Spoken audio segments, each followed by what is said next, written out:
Welcome to the AFR Saints channel, where we provide you daily content on your favorite team, the New Orleans Saints. Do us a favor and hit that subscribe button. Be sure to leave your comments below and smash that like button. Who dat? While I was out, Alvin Kamara escaped the end of the last day of mandatory minicamp. And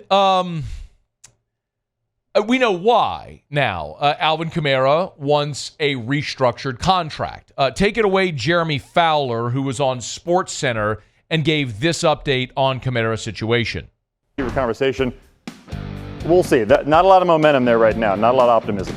Then you got Alvin Kamara, so I can confirm he missed the final day of minicamp, and that was contract related. He's got 2 years left on his deal, due $11.8 million this year. The problem is next year is due $25 million non-guaranteed. The Saints, there's no way that they're going to pay that. And so I'm told Kamara is open to doing a reworked 2-year deal, strengthen his guarantees in year one. They've talked about it so far, not a lot of momentum. We'll see some shakes out, but he could be a threat to miss training camp if they don't get something done before late July. He did. Okay, so that was the report from Jeremy Fowler on SportsCenter from the horse's mouth.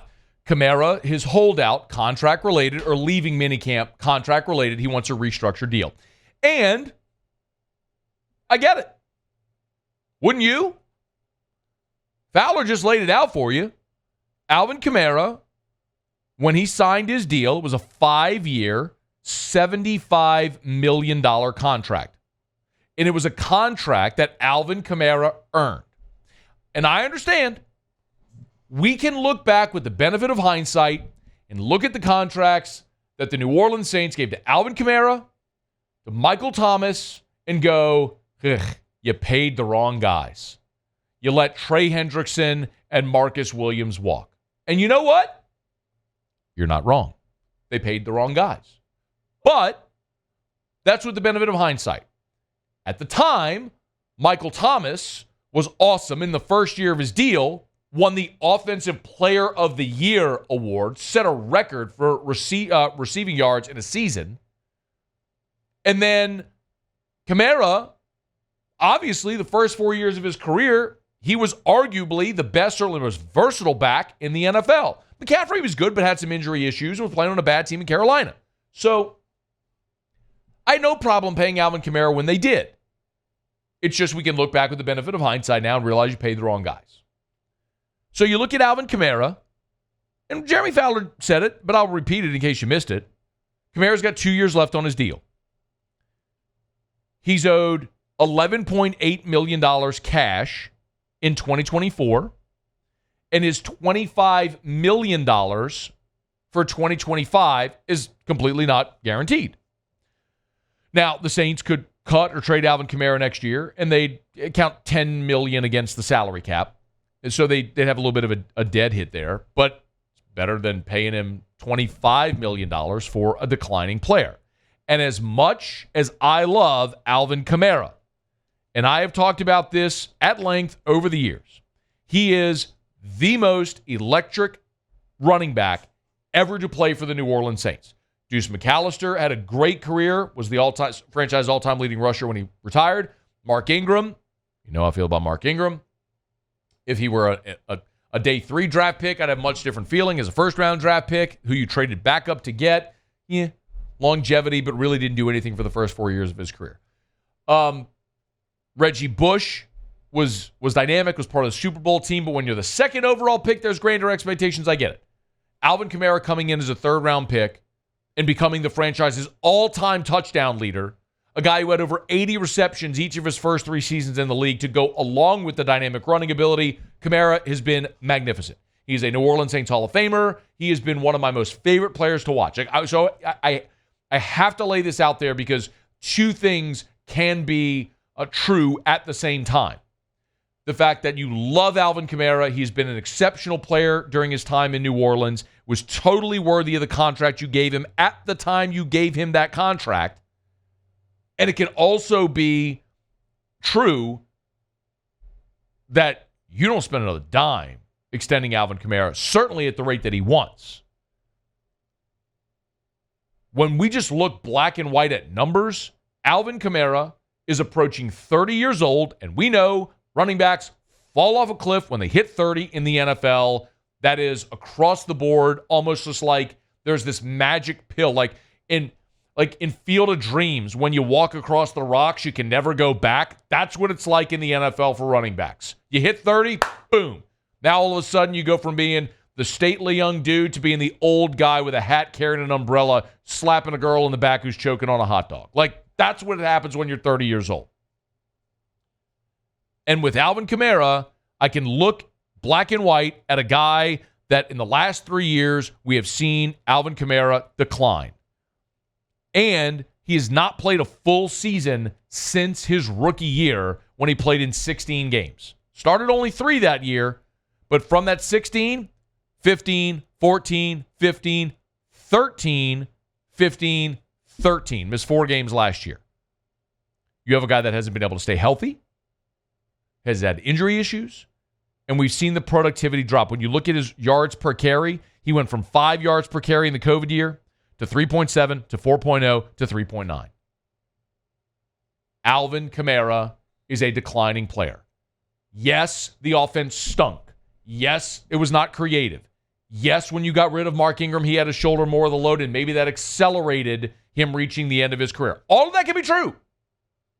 Team guy, played his role, everything. It doesn't change the fact that you don't give contracts for what they did. You give contracts for what you are projecting them to do.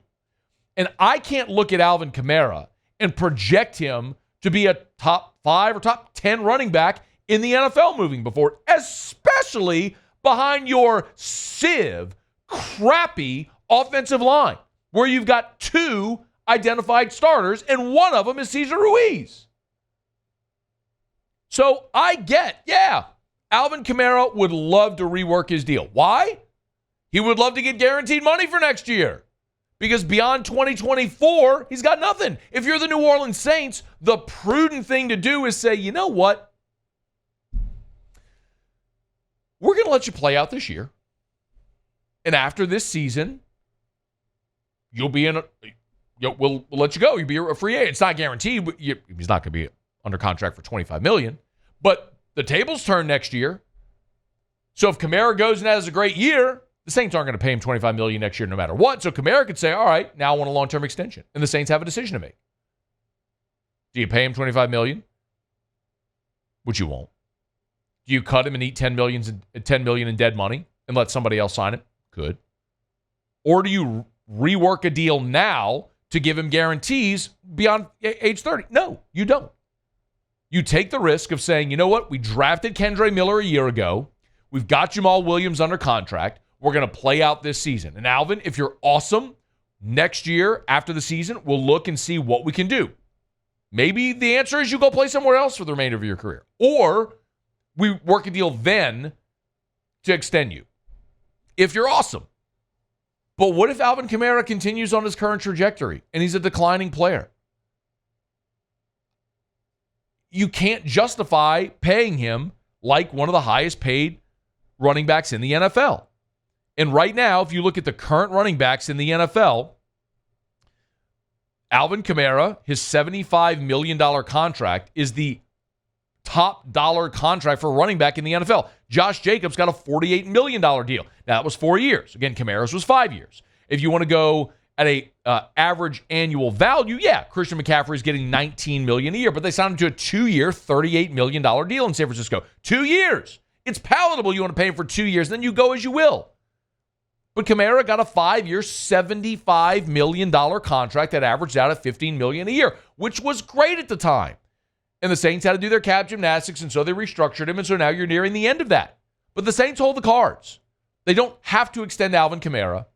And to guarantee Alvin Kamara anything beyond 2024 would be negligent. It would be fiscally irresponsible. I don't care if the cap's going up and you say you can afford it. It's like, oh, well, we're in debt. Look, I'm going to make more money, so I keep putting more money on the credit card. Stop doing that. How about make more money and pay off the credit card? At some point, this organization has got to look at it from a fiscally responsible standpoint, and you have to make tough decisions about players that you're emotionally attached to. And I love Alvin Kamara. But if you take the name and just do like the blind test based on results, you can't justify guaranteeing Alvin Kamara money beyond 2024. Let this season play out. See how he does. If he has a great year, awesome. Kamara's given himself options. If he continues to decline, then you haven't made another poor financial decision now that will carry you future years or carry with you for years into the future. It's what you just did with Derek Carr. In restructuring Carr, you financially saddled yourself with that guy for at least 2 more seasons. It's a horrible, horrible, horrible financial decision on a player that's got a low ceiling and a high floor. What I've said for 2 years now about Derek Carr, and that you all understand now. And it's no different with Alvin Kamara. You've got to remove emotion. If it's just emotion, I love Alvin Kamara. Of course, want to be a Saint forever. But it's got to be more than that. Do you want to win again? Well, you've got to start making fiscally responsible decisions so you can get younger and more talented, which this team is not right now. Am I abundantly clear where I stand on this situation? Let this season play out. Do not restructure his deal right now. Let him play this season out, pay him the 11.8, and you worry about next year when it get there. Hey, thanks so much for watching. Please leave your comments. I love to interact, and be sure to hit the red subscribe button below.